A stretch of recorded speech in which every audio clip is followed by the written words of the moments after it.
पण त्यांच्या समान व्हावे हाची सापडे बोध करा। ज्या महाराजांनी महाराष्ट्रामध्ये स्वराज्याचं तोरण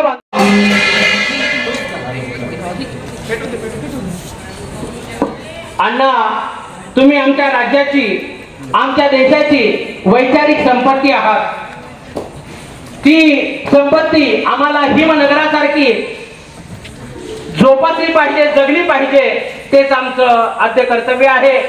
तेज आहे तुमचे सूर्यचंद्राहूनही जास्त तुमच्या या बोलण्याचा शब्दातच आहे अर्थ, जीवनाचे आहे तेच शास्त्र। आदरणीय अण्णा,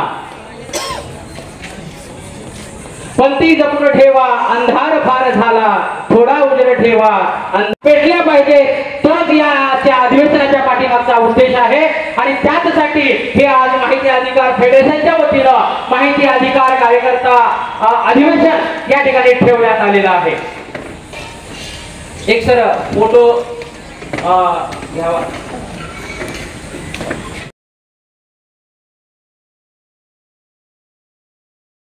माहिती अधिकार कार्यकर्ता फेडरेशन या फेडरेशन मध्ये आलेले सर्व माझ्या बंधू आणि भगिनींनो,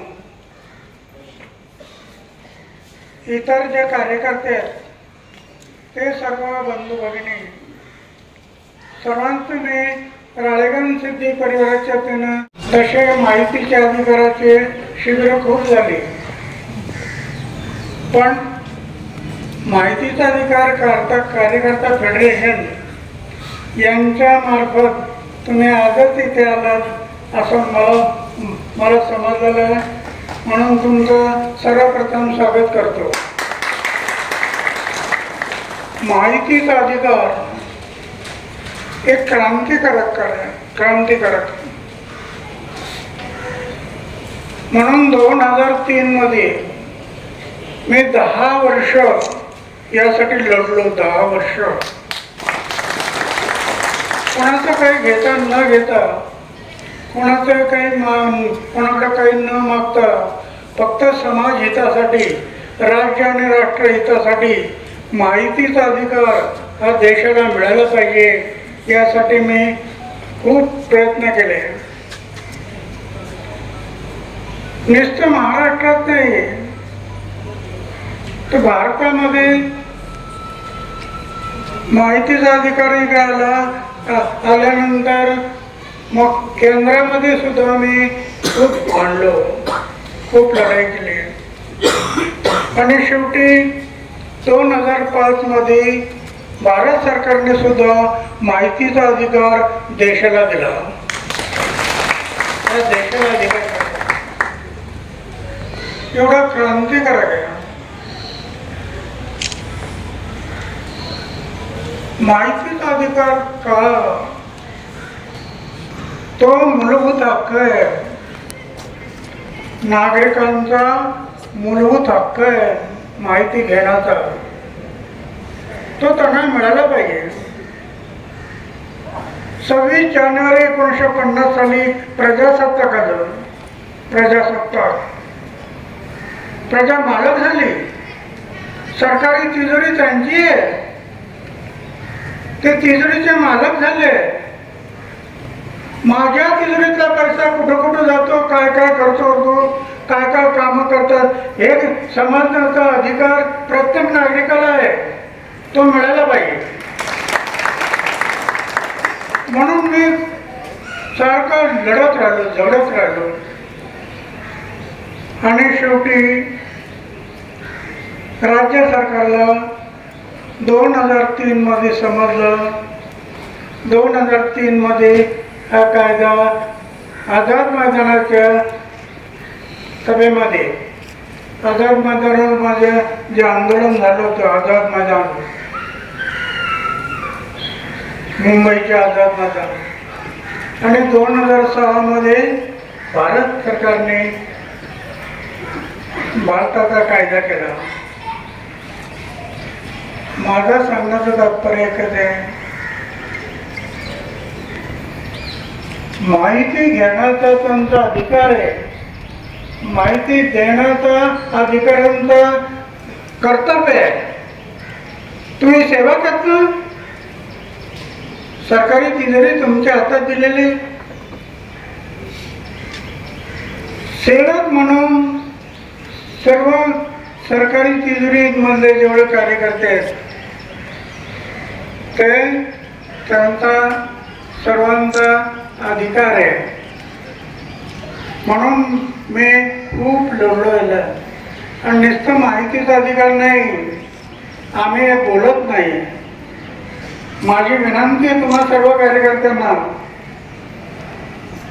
10 कायदे आले, 10 कायदे, वेगवेगळे कायदे. माहितीचा अधिकार तर आला, दप्तर दिरंगाई, दप्तर दिरंगाई. मी एखादा पत्र दिले आणि त्याच्या वेळेत काम होत नसेल तर दप्तर दिरंगाईमध्ये तुम्हाला तो घेण्याचा अधिकार आहे. दप्तर दिरंगाई. बदलांचा कायदा कधी करत नव्हते. बदलांचा कायदा 3 वर्षात बदली करायची नाही. 3 वर्षाच्या आतमध्ये बदली होणार नाही असा कायदा करा, तो त्यांचा हक्क आहे. आणि म्हणून बदलांचा कायदा, दप्तर दिरंगाई, हे सगळे 10 कायदे केले. हे फक्त जनतेच्या हितासाठी. माझं त्याच्यात काहीच नव्हतं, कारण मी व्रत घेतलं. वयाच्या 15 वर्षी भर तारुण्यामध्ये मी व्रत घेतलं की जोपर्यंत मी जगेल माझ्या गावाची, माझ्या समाजाची आणि माझ्या देशाची सेवा करेन. आणि ज्या दिवशी मी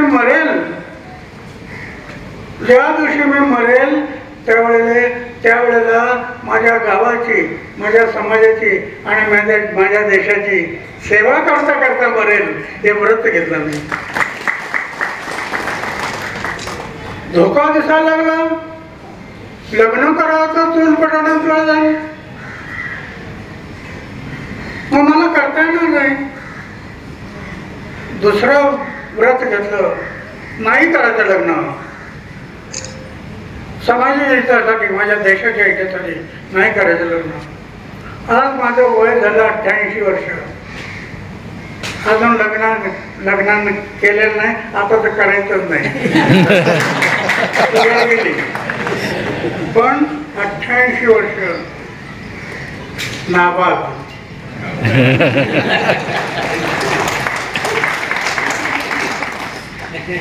मला सांगण्याचं तात्पर्य आहे की तुम्ही जे कार्यकर्ते, मी पहिल्यांदाच तुम्हाला काही लोकांना पहिल्यांदाच भेटलो. तसेच जळगाव इकडले बरेच माणसं अनेक वेळेला आले. पण आज या माहितीचा अधिकार कार्यकर्ता फेडरेशन याच्यामधून काही लोकांना मी पहिल्यांदाच भेटलो आणि त्यांच्याशी बोललो. खूप बरं वाटलं.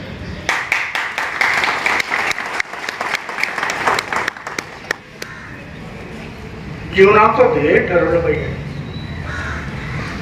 जसं तर माहितीचा अधिकार कार्यकर्ता फेडरेशन, तुम्ही ध्येय ठरलं की मला याच्यात काम करायचं, अशा माणसांनी आपल्या जीवनाचं ध्येय निश्चित केलं पाहिजे. जी माणसं ध्येय निश्चित करत नाहीत त्यांना मला जायचंय कुठं त्याला कळत नाही. तसं मी ठरवलं माझ्या आयुष्यामध्ये मला करायची ते गावाची, समाजाची, देशाची सेवा करायची. एवढ्या लढाया केल्या पण माघार नाही. शेवटी प्राणपणाला लावले आणि शेवटी सरकारला हे सगळे कायदे करावे लागले.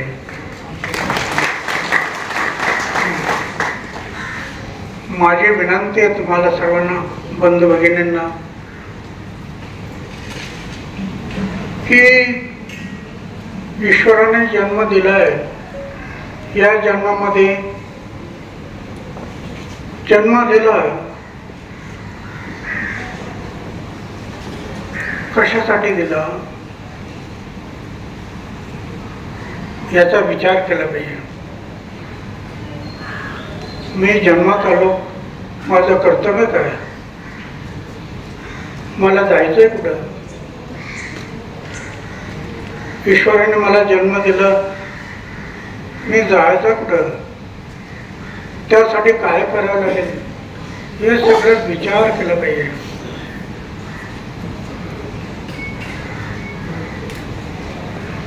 म्हणून मी अधिक काही बोलणार नाही. माझी विनंती एकच आहे की वेळ मिळाला तर प्रश्नोत्तर व्हावे. प्रश्नोत्तर जे तुम्ही पाहिलंय हे पाहून,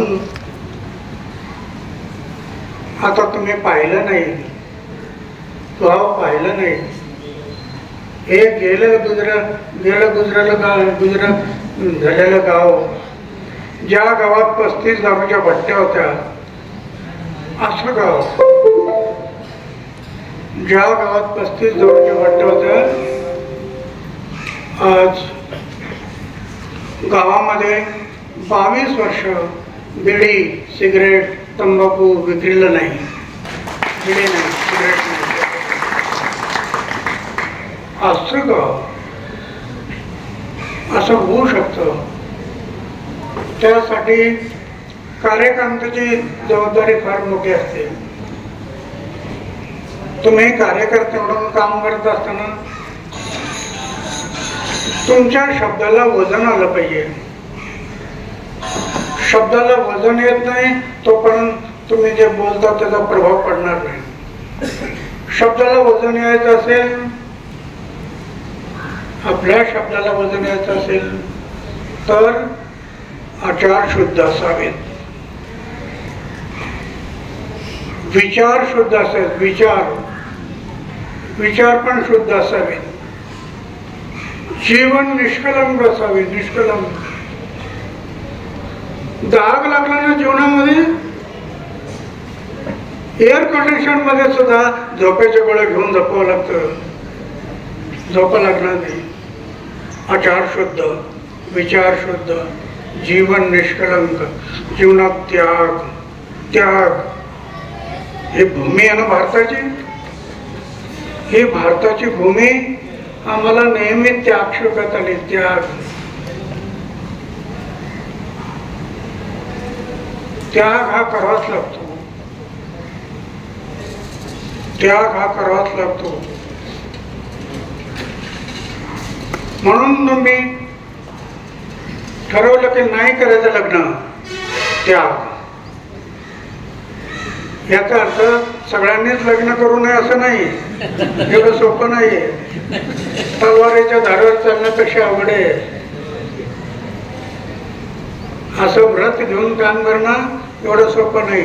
करा, लग्न करा, प्रपंच करा, एका दुसऱ्या मुलाला जन्म द्या, पण व्रत घ्या, व्रत घ्या. आपलं आचार शुद्ध, विचार शुद्ध, जीवन निष्कलंक, जीवनात त्याग, अपमान पचवायची शक्ती. अपमान गिळता आलं पाहिजे, कार्यकर्त्यांना अपमान गिळता आलं पाहिजे. हे व्रत जर घेतलं तर अण्णापेक्षाही तुम्ही फार मोठं काम करू शकाल असं मला वाटतं. अधिक न बोलता बराच वेळ झाला. आमच्या जुने वेलमकर बरेच वर्षातून भेट झाली आहे, चांगलं आहे. अधिक न बोलता नाही एकदा सर्वांना विनंती करतो की राळेगण परिवाराने, एक परिवार आहे, हे सरपंच वगैरे असतील पण परिवार. राळेगण मधले जेवढे पत्र जातात ना शासनाला वगैरे, अडेगन सिद्दीक परिवार लिहितात. अडेगन सिद्दीक परिवार आहे. परिवार असं आपण पारिवारिक नातं जोडावं असा विनंती करतो. आणि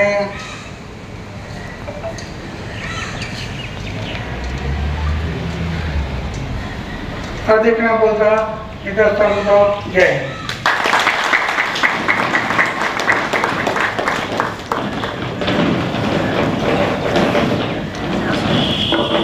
धन्यवाद अण्णा. मी शब्दाची अर्थी गात नाही, मी तुमच्या कर्तृत्वाचे गीत गातो.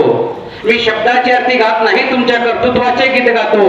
अण्णा तुमचा महिमा अपार, अण्णा तुमचा महिमा अपार. माहिती अधिकार कायद्याचा तुम्ही केला उद्धार.